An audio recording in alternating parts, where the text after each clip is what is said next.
এদিক দিয়ে খুলনা আর এদিক দিয়ে শ্যামনগর। বাইরে না, থেকে গোশত আমাদের কিনে আনেন? বাজারে কষাই আছে এবং ভেটেরিনারি ডাক্তার আছে। আচ্ছা। ডাক্তার দিয়ে ভেটেরিনারি পরীক্ষা করাই সেই গরু জবাই করা হয়। খাওয়ার আগে আমরা তাদেরকে জিজ্ঞাসা করছিলাম গোশত কোথা থেকে সংগ্রহ করে। হ্যাঁ দেন, সিনেমার দিবেন।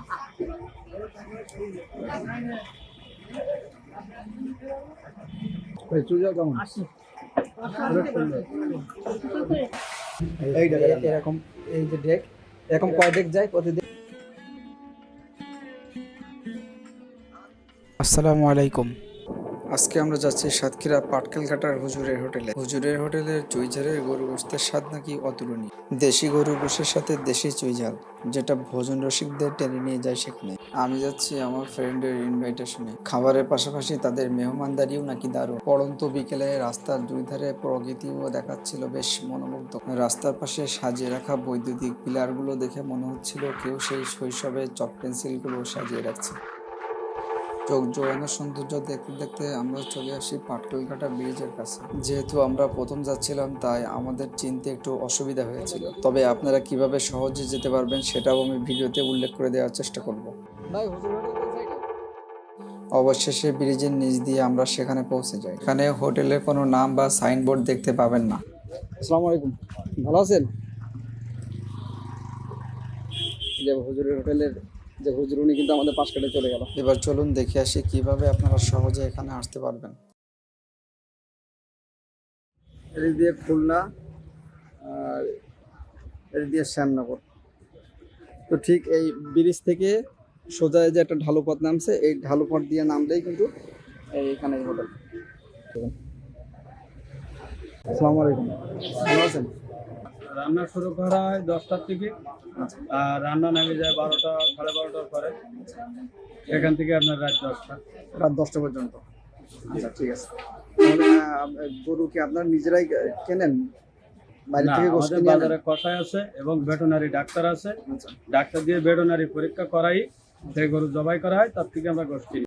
খাওয়ার আগে আমরা তাদেরকে জিজ্ঞাসা করছিলাম গোশত কোথা থেকে সংগ্রহ করে। এরপর আমরা একটি ফাঁকা টেবিলে বসে যাই এবং খাবার আসার জন্য অপেক্ষা করতে থাকি। যেহেতু আমরা সন্ধ্যার আগ মুহূর্তে গেছিলাম তাই সেখানে খুব বেশি ভিড় ছিল না, তবে দুপুরবেলা কিন্তু অনেক বেশি ভিড় থাকে।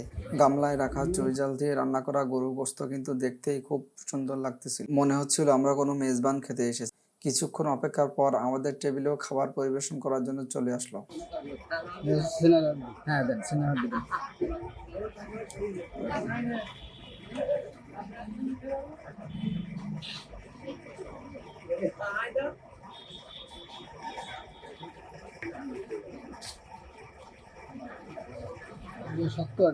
না, সিনেমার দিবেন।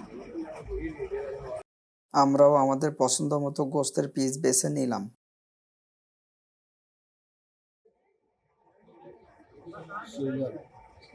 চুই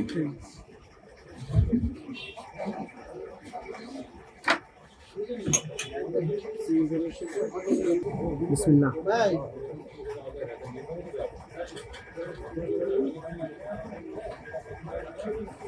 এটা স্বাদ আসলে অন্যান্য হোটেলের মতো না।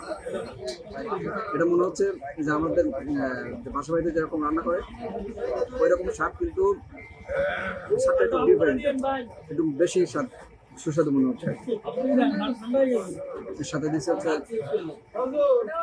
চুইঝাল। চুইঝাল আমরা তো খুলনা থেকে আসছি, চুইঝাল তো আমরা খুলনাতেও খাই। আমার মনে হয় এই চুইঝালটা আরো একটু মজা লাগে। ট্রাই করি।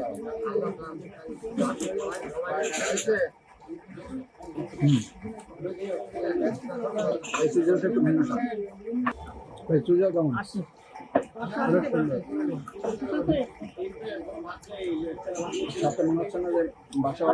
এরপরে খাওয়া দাওয়া শেষ করে আমরা যাই কিচেনে। আগামীকালকে প্রস্তুতি হিসেবে পেঁয়াজ কেটে রাখতেছিল। যেহেতু আমরা বিকালে গেছিলাম তাই কিভাবে রান্না করে সেটা দেখতে পাইনি, তবে হুজুর আমাদেরকে দেখাচ্ছিলেন কোন চুলায় এবং কোন হাঁড়িতে কোন পরিবেশে রান্না করা হয়। এই দুইটা চুলা তো সকালবেলা চলে একসাথে। আসলে আমরা যখন ভিডিওটা করতেছি, এখন রান্না বাড়া শেষ, খাওয়ার পরে আমরা আর কি আপনাদেরকে আসলে কি পরিবেশে রান্না হয় এটা দেখানোর জন্য নিয়ে আসছি এখানে। এরকম এই যে ডেক, এরকম কয় ডেক যায় প্রতিদিন? না, ওই এক ডেকে, এক ডেক। এখানে কতটুকু মাংস ধরে? এতে আপনার 100 কেজি পর্যন্ত। আমরা তাকে জিজ্ঞেস করছিলাম তিনি কবে থেকে এটি শুরু করেন।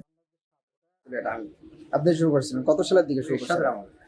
আপনার 34 বছর চলে লাগে পেঁয়াজ দেখেন ওই মশলা না, আমরা তো বাজার থেকে যে চুই ঝালটা কিনি অতটা টেস্ট লাগে না বা ঝাল ঝাল যে স্বাদটাও লাগে না। সুই আসে ওটা পাওয়া গেছে ওটা আমরা তাহলে আমাদের দেশি স্বাদ বেশি। দেশি চুইটার স্বাদ বেশি, তাই তো?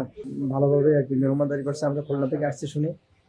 ঠিক আছে, আমাদের জন্য দোয়া করবেন আর আপনার ব্যবসার জন্য দোয়া করি, আল্লাহ বরকত দিক। এরপর আমরা ওখান থেকে চলে আসি। ফেরার পথে পশ্চিম আকাশে ডুবতে থাকা রক্তিম সূর্য এক অসাধারণ গ্রাম বাংলার প্রাকৃতিক সৌন্দর্য ফুটিয়ে তুলছিল।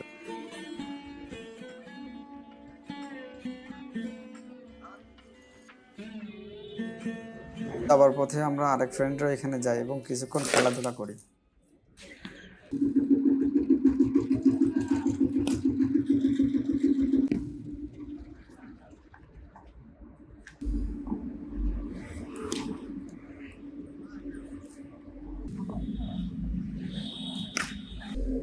আজ এ পর্যন্তই, দেখা হবে নতুন কোনো ভিডিওতে। ততক্ষণ পর্যন্ত সবাই সুস্থ থাকুন, সুন্দর থাকুন। আল্লাহ হাফেজ।